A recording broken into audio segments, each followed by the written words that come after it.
Hello everyone, ICT virtual classes में आपका बहुत बहुत स्वागत है। तो आप सभी जानते हैं हम पढ़ रहे थे फोटो इलेक्ट्रिक इफेक्ट यानी कि प्रकाश का वैद्युत प्रभाव। और हमने यहाँ पर अपना तीसरा नियम यहाँ पर जान लिया था। बेसिकली दो नियम हम पढ़ चुके थे कि जो मैक्सिमम काइनेटिक एनर्जी होती है यानी कि जो गतिज ऊर्जा होती है अधिकतम, जो उत्सर्जित फोटो इलेक्ट्रॉन की तीव्रता होती है उस पर निर्भर नहीं करती। फिर हमने पढ़ा था काइनेटिक एनर्जी यानी कि किसी पर डिपेंड नहीं करती, इंसिडेंट लाइट पर डिपेंड नहीं करती, इंसिडेंट लाइट की इंटेंसिटी पर डिपेंड नहीं करती। फिर हमने यहाँ पर पढ़ा था kinetic energy of photo electron depend upon the frequency of incident light, यानी कि आपतित किरण की आवृत्ति बढ़ाने से फोटो इलेक्ट्रॉन की गतिज ऊर्जा बढ़ जाती है। यानी कि यदि आप आवृत्ति बढ़ा देते हैं तो आवृत्ति बढ़ने पर हमारी क्या बढ़ जाएगी, यहाँ पर आवृत्ति बढ़ाने पर गतिज ऊर्जा बढ़ जाएगी, काइनेटिक एनर्जी बढ़ जाएगी। ठीक है। इंटेंसिटी मैंने आपको बताई थी, इंटेंसिटी होती है पावर पर यूनिट एरिया यानी कि शक्ति बटा क्षेत्रफल को हम क्या कहते हैं, तीव्रता। ठीक है। चलिए अब बात करेंगे अपने चौथे नियम की। चौथे नियम को समझने से पहले हम एक छोटी सी बात करेंगे। ठीक है। पर पहले हम चौथे नियम को लिख लेते हैं, पूरा समझ लेते हैं क्या होता है। तो हमारा फोटो इलेक्ट्रिक इफेक्ट का फोर्थ लॉ है, there should B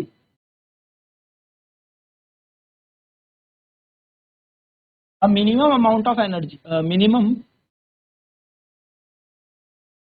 amount of frequency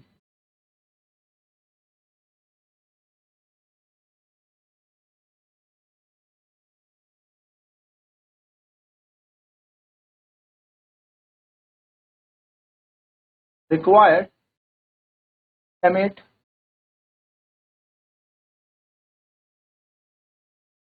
photo electron. यानी कि एक मिनिमम वैल्यू होनी चाहिए, मिनिमम अमाउंट ऑफ फ्रीक्वेंसी होनी चाहिए जिससे एमिट हो सके एक फोटो इलेक्ट्रॉन। तो there should be a minimum amount of frequency required to emit a photoelectron and फिर हम कह सकते हैं below this frequency electron will not emit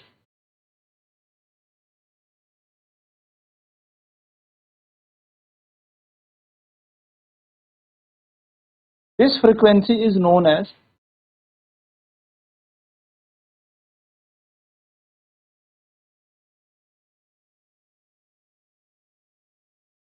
threshold frequency।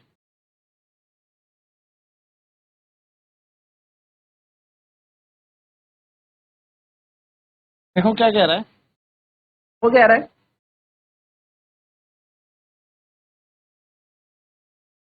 Photo electron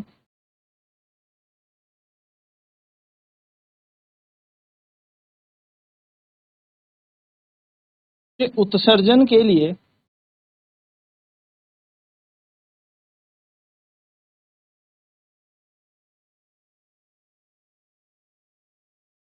एक न्यूनतम आवृत्ति की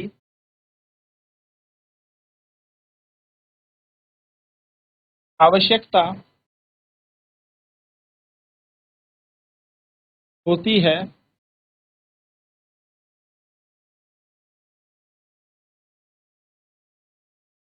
होती है इस आवृत्ति से नीचे यानी कि कम आवृत्ति पर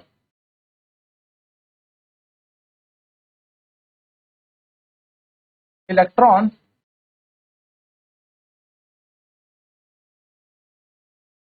का उत्सर्जन नहीं होगा।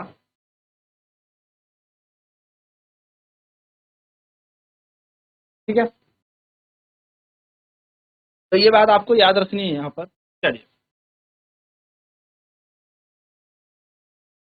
तो एक न्यूनतम आवृत्ति होगी, उस न्यूनतम आवृत्ति से नीचे अगर आवृत्ति होगी तो इलेक्ट्रॉन की उत्सर्जन नहीं होगा। तो फोटो इलेक्ट्रॉन के उत्सर्जन के लिए एक न्यूनतम आवृत्ति की आवश्यकता होती है। इस आवृत्ति से कम आवृत्ति पर इलेक्ट्रॉन उत्सर्जन नहीं होता। इस आवृत्ति को हम देहली आवृत्ति कहते हैं।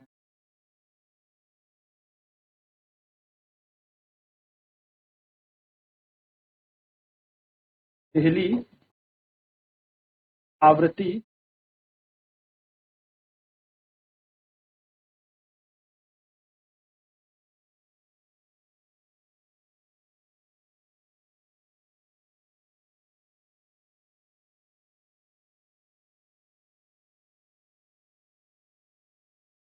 ठीक है, तो क्या बोलते हैं हम इसको, थ्रेशोल्ड फ्रीक्वेंसी, देहली आवृत्ति। यानी कि समझिएगा क्या होती है थ्रेशोल्ड फ्रीक्वेंसी।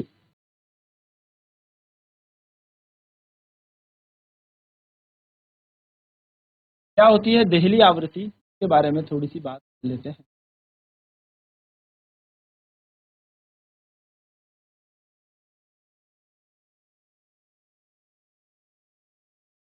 देखिए मानिए ये कोई धातु है, इस धातु के ऊपर यहाँ पर कुछ तरंग पड़ी, तो लाइट इंसिडेंट हुई।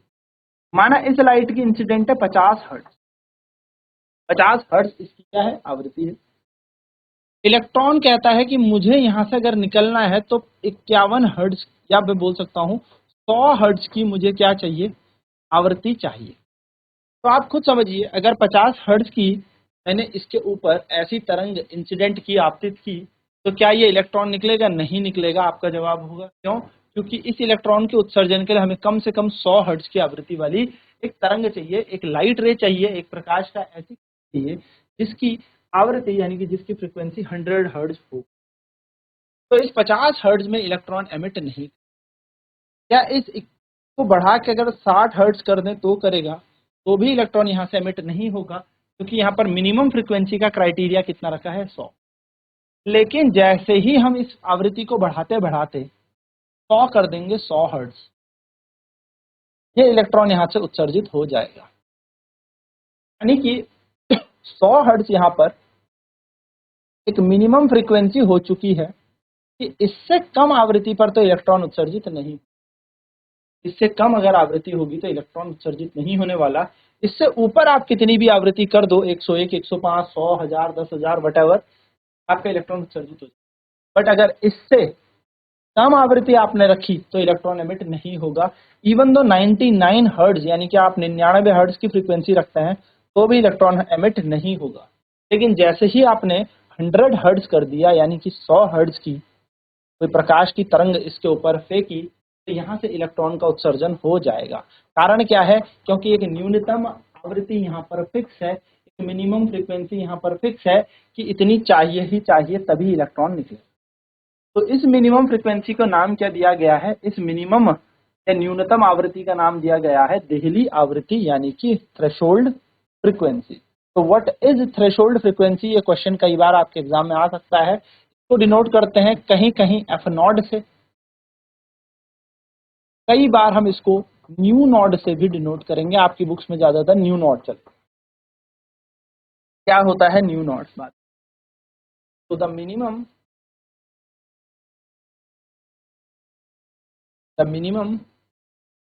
Amount of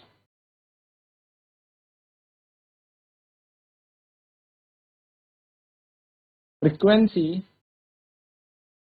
required to emit a photoelectron from metal surface is called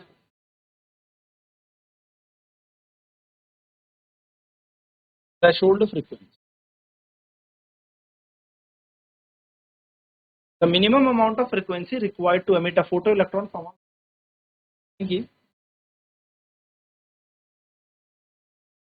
किसी धातु की सतह से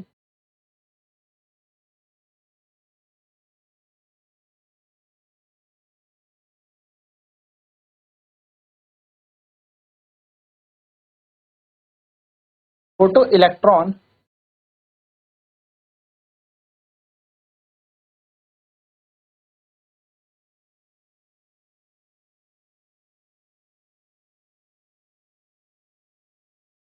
को उत्सर्जित करने के लिए जिस न्यूनतम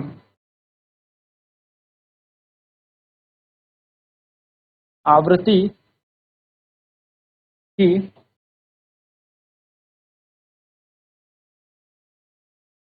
आवश्यकता पड़ती है, क्या आवश्यकता होती है,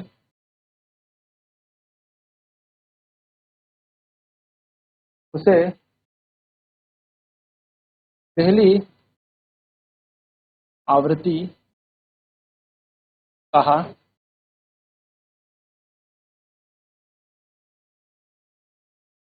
चलिए नोट करेंगे इसे।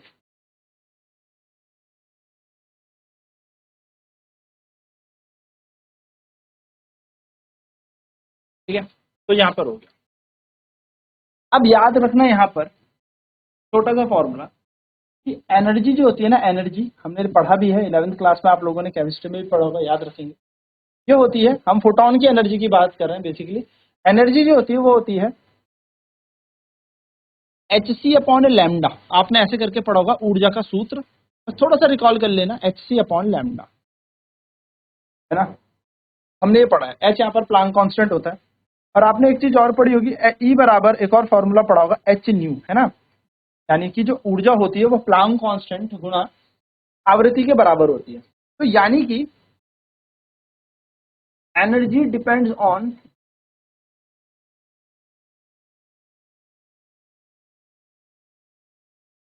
फ्रीक्वेंसी,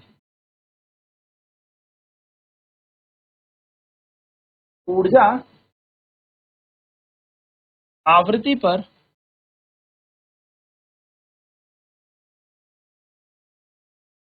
निर्भर करती है। अब अगर ऊर्जा आवृत्ति पर निर्भर करती है तो सीधी सी बात है कि अगर न्यूनतम आवृत्ति है, मिनिमम फ्रीक्वेंसी है, तो मिनिमम फिर एनर्जी भी होगी, क्योंकि एनर्जी किस पर डिपेंड कर रही है, फ्रीक्वेंसी पे। तो याद रखेंगे यहाँ पर एक छोटी सी बात, मिनिमम एनर्जी भी यहाँ पर हमारे पास होगी, जिसको हम कहेंगे वर्क फंक्शन। वर्क फंक्शन, कार्य फलन, जिसको हम W से डिनोट करेंगे। किससे? W से। कुछ कुछ बुक्स में ये 5 से भी डिनोट होता है, हम इसे W से पढ़ रहे हैं, ठीक है, याद रखिएगा। अब वर्क फंक्शन क्या होता है, तो ये मिनिमम एनर्जी होती है, ठीक है। वर्क फंक्शन क्या होता है,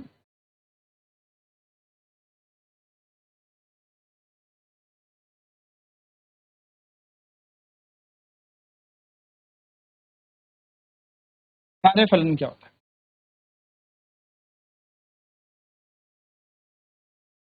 the minimum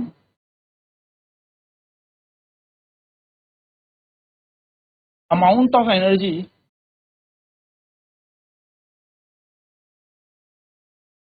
required to emit a photoelectron from a metal surface is called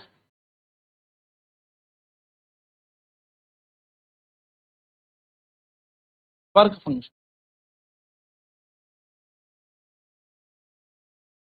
photo electron को उत्सर्जित करने के लिए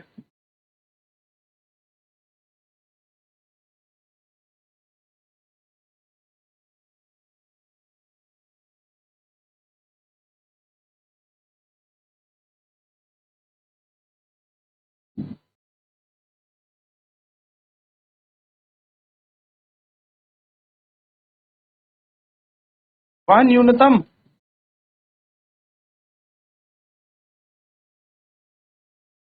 मात्रा की ऊर्जा जिसकी आवश्यकता पड़ती है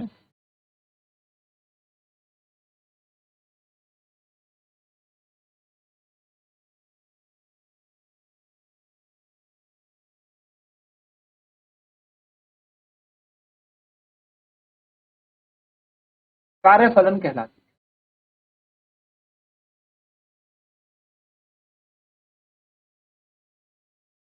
ठीक है, तो इलेक्ट्रॉन एमिट करने के लिए जो एनर्जी हमें चाहिए उसको हम वर्क फंक्शन कहते हैं। तो वर्क फंक्शन को क्या फॉर्मूला बन जाएगा, h इंटू न्यू नॉट, यानी कि work function equal to h nu बताया था ना मैंने आपको, न्यू की जगह कौन आ जाएगा, न्यू नॉट। तो मिनिमम आवृत्ति होगी तो मिनिमम फ्रीक्वेंसी होगी तो मिनिमम एनर्जी होगी, न्यूनतम आवृत्ति तो न्यूनतम ऊर्जा। वर्क फंक्शन इक्वल टू हो जाएगा प्लांक्स कांस्टेंट इनटू थ्रेशोल्ड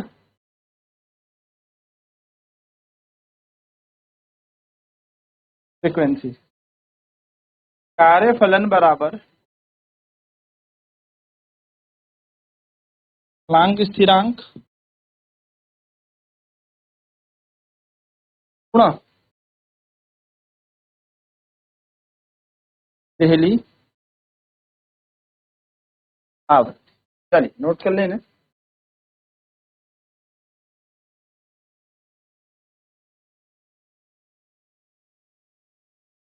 ठीक है, चलिए ये हमें बात ध्यान में रखनी है।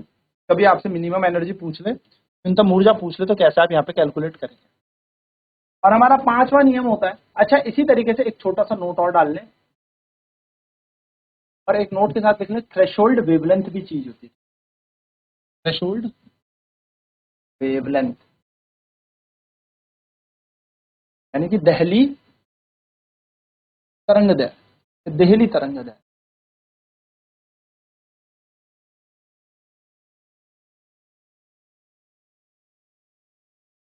तो हम बोलते हैं lambda naught.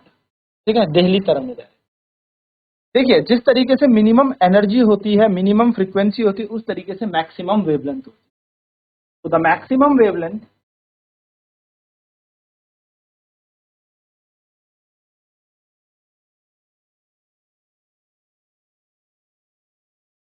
of light which is required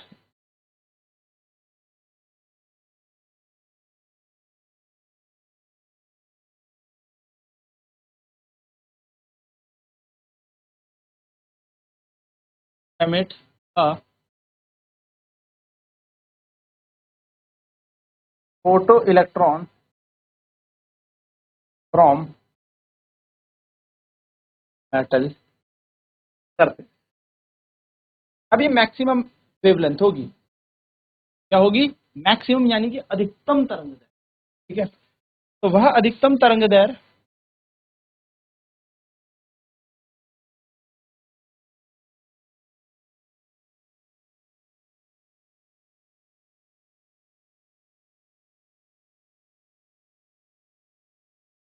वह अधिकतम तरंग दैर्घ्य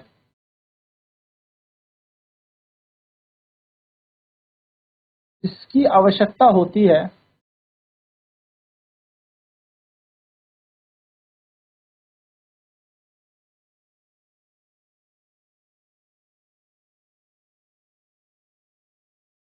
फोटो इलेक्ट्रॉन को उत्सर्जित करने के लिए।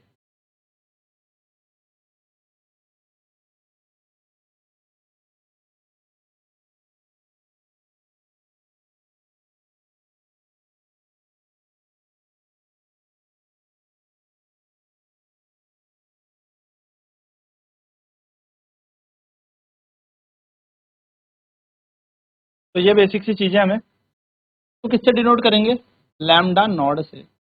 तो एनर्जी बराबर क्या होता है, देखो एनर्जी बराबर होता है, क्योंकि ये भी मैक्सिमम है।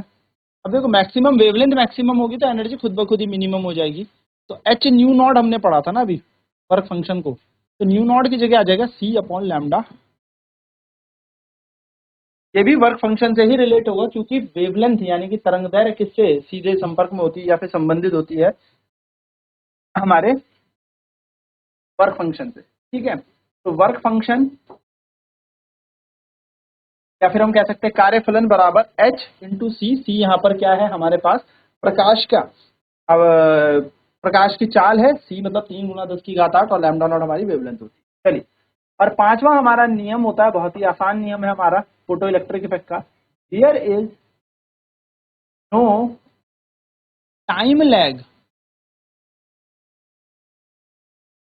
बिटवीन इंसिडेंट लाइट या incident ray and emitted photo electron. क्या कह रहा है, उत्सर्जित फोटो इलेक्ट्रॉन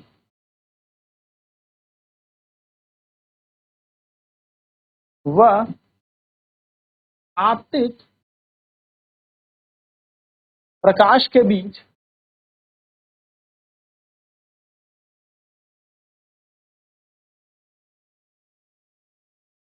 कोई समय अंतराल नहीं होता।